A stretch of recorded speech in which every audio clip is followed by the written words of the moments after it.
I am Dr. Anne, an anesthetist, and welcome to another dose of happiness and health. How you all been doing? How has this week been? And we're finally in the weekend. Today we are going to be learning a little bit about the pulse oximeter. I'm sure with this pandemic, most of you might be having this in your house. So I thought I'd make a quick video about this so we can know a little bit about the pulse oximeter. I upload every weekend, so if you haven't subscribed to my channel, don't forget to hit the subscribe button and let's hang out together.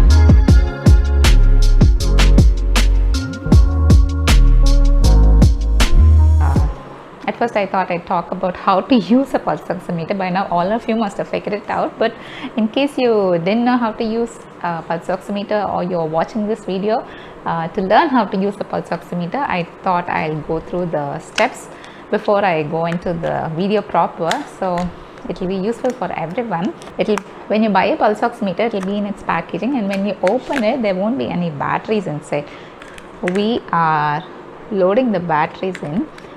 These are the usual AAA batteries, and if you load them in and close the lid, that's it. It's good to go. Make sure you're using good batteries, otherwise it probably won't work for you. And you get the lid on. So we got the batteries in and the lid on, and there's this small button over here. If you can see, there's this button over here, and I am going to press the button with my finger, and you can see that a screen lights up. It's saying finger out because I still haven't introduced my finger into the pulse oximeter. You can open your pulse oximeter like so and insert your finger. If you open your pulse oximeter, you can look that there's this red color light inside. Pulp. This is the pulp and this is the nail.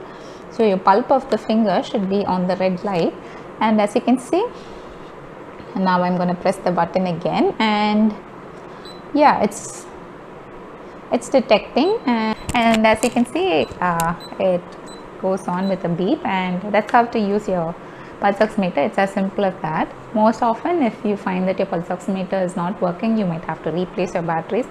So now we'll see how the pulse oximeter works. Actually, there are two light emitting diodes in the pulse oximeter. One emits a red color light and another emits an infrared light. The red color light is of wavelength 660 nanometer and the infrared light is 940 nanometer on the opposite side. So the red color light and the infrared light, they travel through the finger, and the photodiode is on the other side, and it detects the light again on the other side. But obviously, because it's been going through your finger, so it might be changed a bit.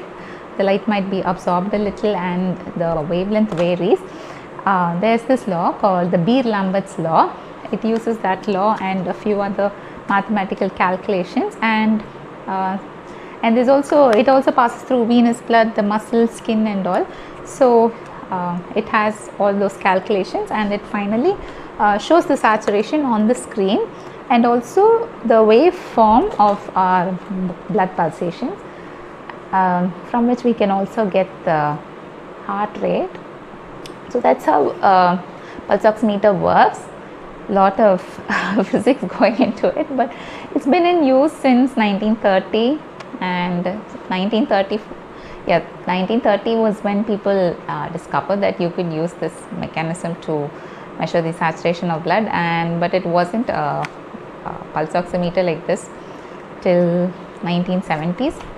But now it's quite common. We anesthetists use this pulse oximeter in the operation theatre all the time, but we don't use this battery one because you don't know when the battery will run out. We use one which works on electricity. So we use this mainly for general anesthesia patients when they are intubated and not breathing on their own. So we are helping them breathe, or the ventilator is breathing for them. So they need more care to check if they're getting enough oxygen. And we also use the pulse oximeter on people who are sleeping during anesthesia, so because we don't want them to stop breathing when they're sleeping, because sometimes the anesthesia might go a little bit deeper, and when the breathing slows down, it might not be adequate, and your anesthetist will need to assist your breathing. So that's why we use this in the operating theatre, and we also use this in the emergency room where someone might be coming in sick, and to assess how their breathing is, if they're being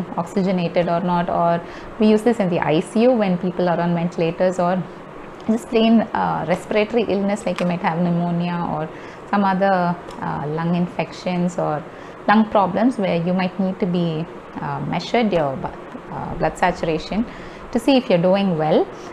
And now with this pandemic, I am sure now everyone is familiar with this pulse oximeter, and of course it's been a really good tool to assess your oxygenation status, to check cases of silent hypoxia, because I have seen people who came with a low saturation, and because they got tested with the pulse oximeter, they could be given treatment on time. So this has been quite a diagnostic and life-saving tool in this pandemic. So sometimes small children, the fingers are quite small, right? So you can have 2 or 3 fingers depending on how small their fingers are, so that we can measure their saturation as well. And this special type of pulse oximeter where you can use it on the ear lobe. So but you can use that, or you can use this on your toes also. And then there are types which can be used on your forehead and also.